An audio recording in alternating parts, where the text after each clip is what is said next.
तो hey guys, कैसे हैं आप सभी। वेलकम आपका हमारे चैनल पर। तो guys, CBLU Chaudhary Bansilal university Bhiwani की एक गुड न्यूज़ है। जितने भी स्टूडेंट हैं जो भी एडमिशन चाह रहे हैं CBLU यूनिवर्सिटी के अंदर, जिनके एडमिशन अभी तक नहीं हुए, ओपन काउंसलिंग उनके लिए एक अनदर ऑप्शन है जिसके अंदर वो एडमिशन ले सकते हैं। ये जो ओपन काउंसलिंग होगी, इसमें दोनों स्टूडेंट को प्रॉफिट होगा, बेनिफिट होगा। वो क्या होगा? जिन कैंडिडेट्स ने ऑलरेडी रजिस्टर किया हुआ है या फॉर्म अप्लाई किया हुआ है बट उसका एडमिशन किसी भी काउंसलिंग में नहीं हुआ, जो जर्नल जैसे 3 लिस्ट लगती हैं, मेरिट लिस्ट या काउंसलिंग कहें, पहली, दूसरी और तीसरी, उसके बाद फिजिकल काउंसलिंग भी हुई थी, उसमें भी नहीं हुआ। ओके, तो उसके लिए भी एक बेस्ट न्यूज़ है, ठीक है, एक गुड न्यूज़ है। तो वो भी अब एडमिशन ले सकता है। और साथ के साथ जो स्टूडेंट अभी तक रजिस्ट्रेशन भी करना भूल गए थे, किसी वजह से उनका रजिस्ट्रेशन नहीं हुआ, ऑनलाइन एप्लीकेशन फॉर्म नहीं भर पाए, तो वो कैंडिडेट भी अब इसमें पार्टिसिपेट कर सकते हैं।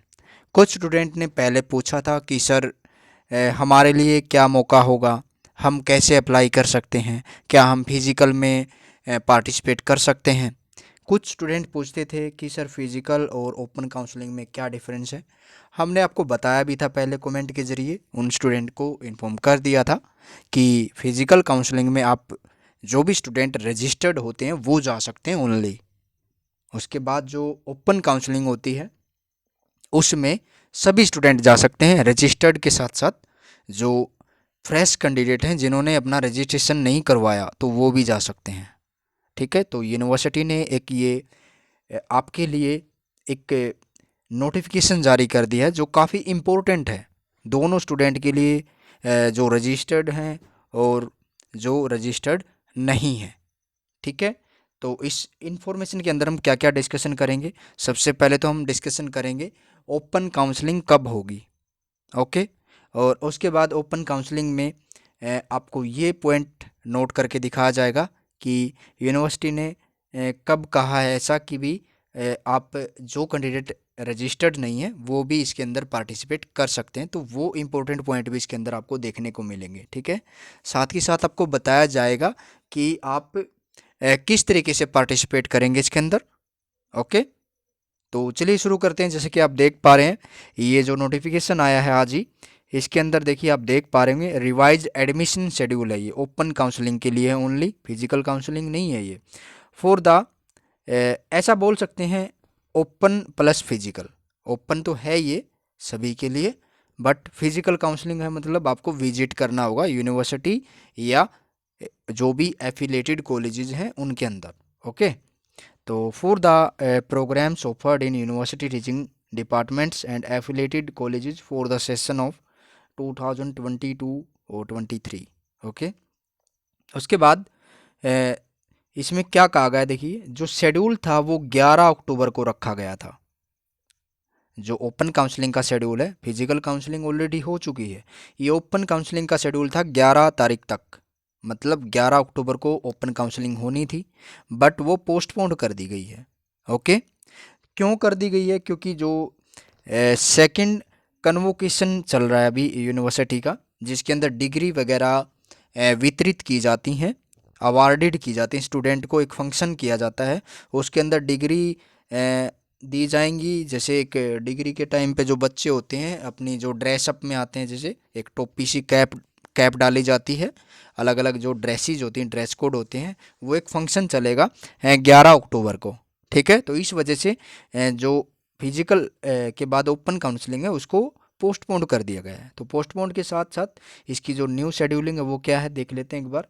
तो आप यहाँ पे देख पा रहे होंगे, देखिए ओपन काउंसलिंग अब 14 अक्टूबर को होगी और आपको रिपोर्ट करना पड़ेगा, अपने आप को जाना पड़ेगा आपको यूनिवर्सिटी में या जिस कॉलेज में आप एडमिशन लेना चाह रहे हैं उस कॉलेज में 9 बजे से 1 बजे तक आपको रिपोर्ट करना है। अगर इस शेड्यूल में आप नहीं गए, इस टाइमिंग में नहीं गए, तो आप इससे बाहर कर दिए जाएंगे जो भी ओपन काउंसलिंग होगी। ठीक है, उसके बाद डिस्प्ले ऑफ मेरिट लिस्ट, जो ओपन काउंसलिंग होगी उसकी जो मेरिट लिस्ट होगी वो उसी दिन मतलब 14 तारीख को 2 बजे से 4:30 बजे के बीच में लगा दी जाएगी। अगर संभव हुई तो। यहाँ पे मैं ऐसा इसलिए बोल रहा हूँ क्योंकि आपको पता है सभी जो मेरिट लिस्ट हैं CBLU की वो सारी की सारी लेट लगी हैं, ठीक है ना। जो रेगुलर जो 1 से 3 तक की जो मेरिट लिस्ट थी वो भी काफ़ी लेट लगी थी, 1-1 2-2 दिन का डिफरेंस था उसमें। और फिजिकल भी उसमें भी थोड़ा सा चेंजेस आए थे क्योंकि उसमें टाइमली इन्होंने जो अपनी वैकेंट लिस्ट होती है वो जारी नहीं करी थी, ठीक है। अब जैसे क्या फिजिकल काउंसलिंग के बाद भी इन्होंने जो ओपन काउंसलिंग के लिए जो वैकेंट सीट है वो जारी नहीं करी है, वो आज ही करनी चाहिए थी, ठीक है। वो 1-2 दिन के अंदर ये जारी कर देंगे। उसके बाद आपको 14 मतलब 14 से पहले अगर ये जारी करते हैं तभी तो बच्चे देखेंगे कि किस डिपार्टमेंट में कितनी वैकेंट सीट बची हुई हैं, ठीक है। तो उसका वेट करना होगा। जैसे ही वो सीट आपको ये यूनिवर्सिटी जारी कर देती है वो आपके साथ टाइमली शेयर कर दी जाएंगी, ठीक है। और 14 तारीख को आपको इसमें पार्टिसिपेट करना है और 2 बजे से 4:30 बजे तक इसकी मेरिट लिस्ट लग जाएगी ओपन की। उसके बाद फीस आप सबमिट कर सकते हैं 15 अक्टूबर तक, ठीक है। चलिए उसके बाद हम देखते हैं यूनिवर्सिटी ने क्या कहा है स्पेशली, ये देख लेते हैं। रूल्स और रेगुलेशन देख लेते हैं एक बार। देखिए सबसे पहले यहाँ पे देख पा रहे होंगे आप, the open counselling will be held on 14 October 2022 in the concern department. या तो डिपार्टमेंट में जाना होगा, यूनिवर्सिटी टीचिंग डिपार्टमेंट में, या कॉलेज जो भी हैं affiliated. All the eligible candidate, मतलब देखो यहाँ पे ऑप्शन में दिया गया है, क्लियरली मेंशन है। मैं एक बार जूम करके दिखा देता हूँ इसको। रजिस्टर्ड या फ्रेश कैंडिडेट, जो भी रजिस्टर्ड किए हुए हैं ऑलरेडी एडमिशन के लिए या फ्रेश कैंडिडेट हैं, ठीक है, दोनों जा सकते हैं। उसके बाद candidate are required to appear in person between 9 AM to 1 PM in the concern department college and mark their presence. उनको अपनी प्रजेंस वहाँ पे दिखानी है, मतलब फिजिकल आपको पहुँचना होगा।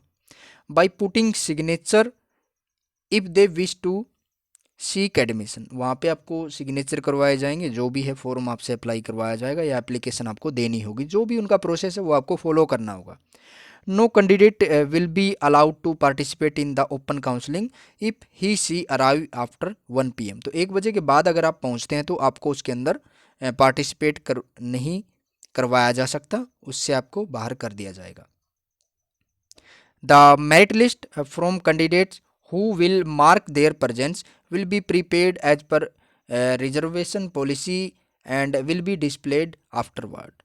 जो भी आपका प्रोसेस होगा या रिजर्वेशन पॉलिसी होगी उसके हिसाब से मेरिट लिस्ट प्रिपेयर की जाएगी और वो डिस्प्ले कर दी जाएगी उसके बाद, ओके। उसके बाद सेकंड पॉइंट में देख लेते हैं अगर कुछ इंपॉर्टेंट है तो।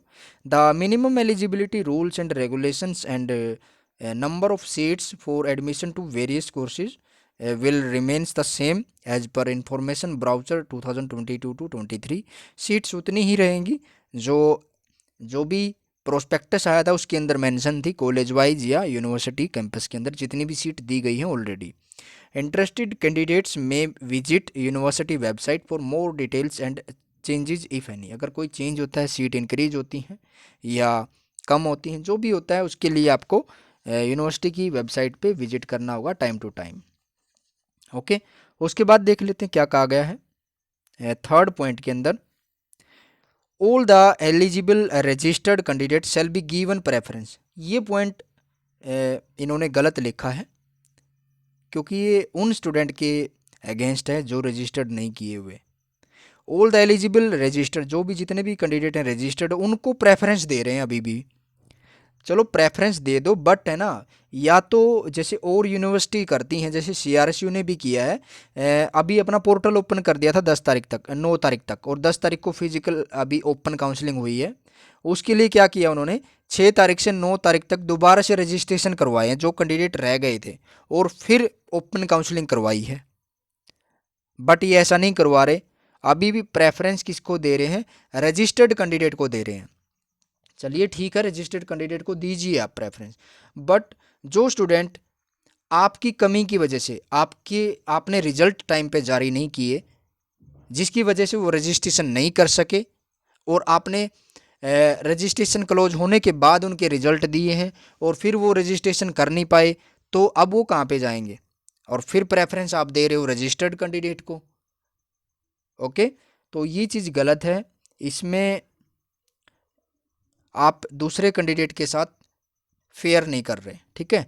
Shall be given preference over other candidate, मतलब जो दूसरे बच्चे हैं जो रजिस्टर नहीं किए हुए उनके अगेंस्ट प्रेफरेंस किसको दी जाएगी, रजिस्टर्ड कैंडिडेट को दी जाएगी, ठीक है। तो बट आप है ना ज़रूर जाना फिजिकल काउंस ये जो ओपन काउंसलिंग है इसके अंदर पार्टिसिपेट करना, क्योंकि इन्होंने ऊपर कहा है कि सभी के लिए है ये, रजिस्टर्ड के लिए भी और जो फ्रेश कैंडिडेट हैं जो रजिस्ट्रेशन नहीं कर सके उनके लिए भी।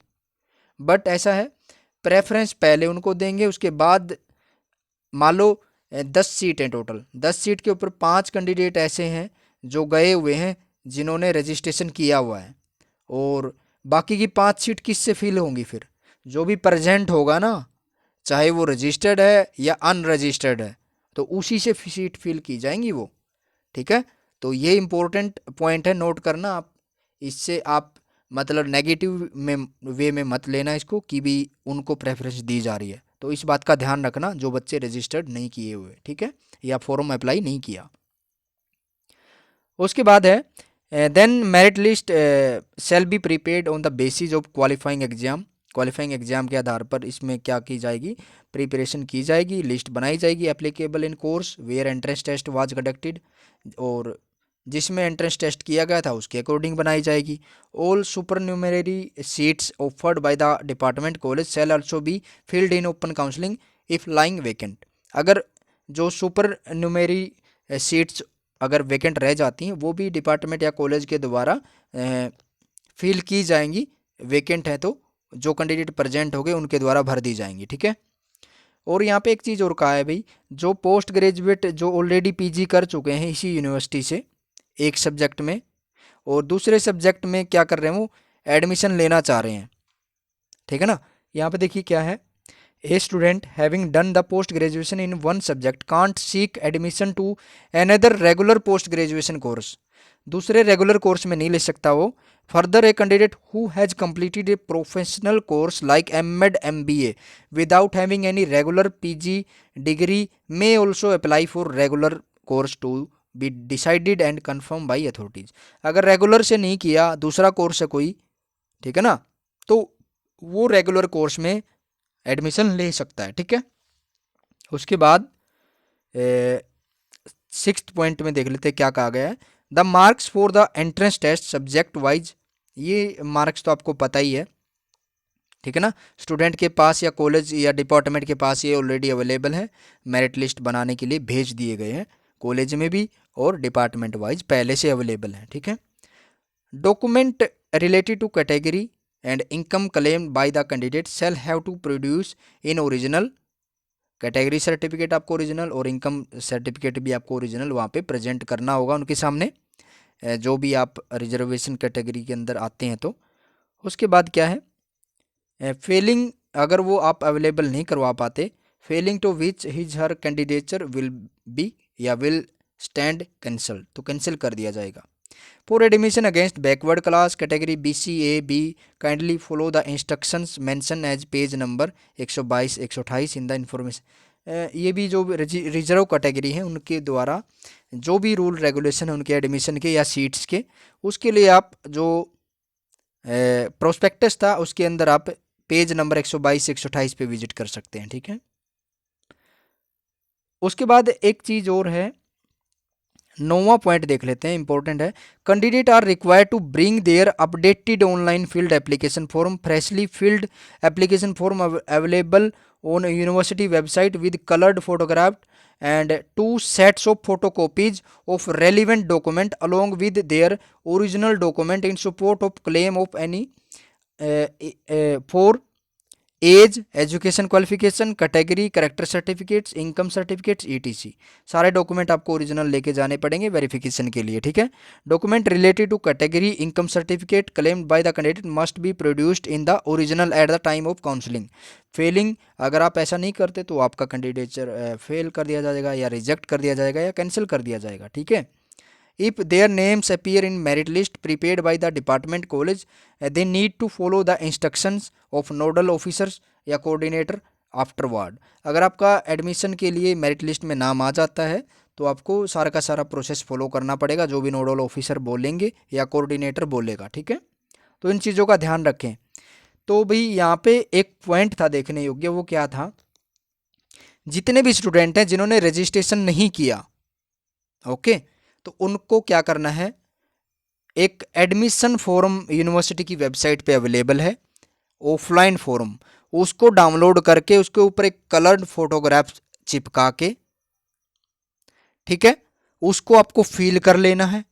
फिल करने के बाद अपने डॉक्यूमेंट उसके साथ अटैच कर देने हैं, कोर्स भी अप्लाई कर देना वहाँ पे, मतलब कोर्स भी लिख देना कि इस कोर्स में एडमिशन ले रहे हैं, ठीक है, अपनी सारी सारी क्वालिफिकेशन उसके अंदर फिल कर देनी है, तो वो लेके जाना है। और जिन बच्चों ने रजिस्ट्रेशन कर रखा है उनको भी वो फॉर्म अपना डाउनलोड कर लेना है, जो ऑनलाइन फॉर्म है उनका जो सबमिट किया हुआ है उसका प्रिंट आउट भी लेके जाना है आपको। तो इन चीज़ों का ध्यान रखें। यहाँ पे देखिए application form freshly filled application, अगर आप फ्रेशली फील्ड करते हैं कोई भी एप्लीकेशन फॉर्म करा है आपने, तो उसको आप लेके जाएंगे यूनिवर्सिटी के अंदर, ठीक है, तो इन चीज़ों का ध्यान रखें। उसके बाद है ना, जितनी भी सीट अगर वेकेंट बचती हैं उसके बाद भी ओपन काउंसलिंग के बाद, तो कॉलेज क्या करेगा या यूनिवर्सिटी क्या करेगी, उनको डायरेक्ट है ना, जो भी स्टूडेंट आएगा मिलेगा, मतलब फिप्पो कर दिया जाएगा। फिप्पो का मतलब फर्स्ट इन फर्स्ट आउट, मतलब या कह सकते हैं जो भी आएगा उसको उसकी सेवा दी जाएगी, मतलब आप आए आपका एडमिशन हो जाएगा, जो भी मिलेगा टाइम पे उसी का एडमिशन होएगा, ठीक है। तो इन चीज़ों का ध्यान रखें भाई। तो इसमें और कोई ख़ास नोटिफिकेशन नहीं है। अगर इसके अंदर एक दो पॉइंट और हैं इंपॉर्टेंट, वो देख लेते हैं। फ़ी के बारे में बताएगा, फ़ी का ऑलरेडी हम बता चुके हैं आपको, 15 अक्टूबर तक आप जमा करवा सकते हैं। देखो ये रहा, अगर ओपन काउंसलिंग में भी सीट अगर वेकेंट रह जाती हैं, देखिए 15वां पॉइंट देख लीजिए, if the merit list exhausted in open counselling and seats are still lying vacant, then admission may be made on first come first service, first come first service, strictly according to rules mention above and in information brochure, ठीक है ना। तो जो भी आएगा open counselling के बाद भी अगर सीट खाली रह जाती हैं तो उसका एडमिशन कर दिया जाएगा कॉलेज या यूनिवर्सिटी के द्वारा, ठीक है। उसके बाद ऐसा कुछ नहीं है, ये करेक्शन वगैरह के लिए फॉर्म में अगर करेक्शन करवाना है तो if there is any correction in the application form the candidate as well as nodal officer admission coordinator of concern department college need to authenticate the same before preparing the merit. तो अगर form के अंदर कोई mistake है correction करवानी तो nodal officer वो कर देंगे आपका, ठीक है, उनके साथ आप बात कर सकते हैं, ठीक है। तो इतनी इन्फॉर्मेशन आप लोगों के साथ शेयर करनी थी। आई थिंक आपके सभी डाउट क्लियर हो गए होंगे। अगर फिर भी आपका कोई डाउट रहता है तो आप कमेंट कर सकते हैं, और वीडियो को ज़्यादा से ज़्यादा शेयर करें ताकि सभी स्टूडेंट के पास ये इन्फॉर्मेशन पहुंच जाए। तो चलिए वीडियो को क्विट करते हैं। Thanks for watching.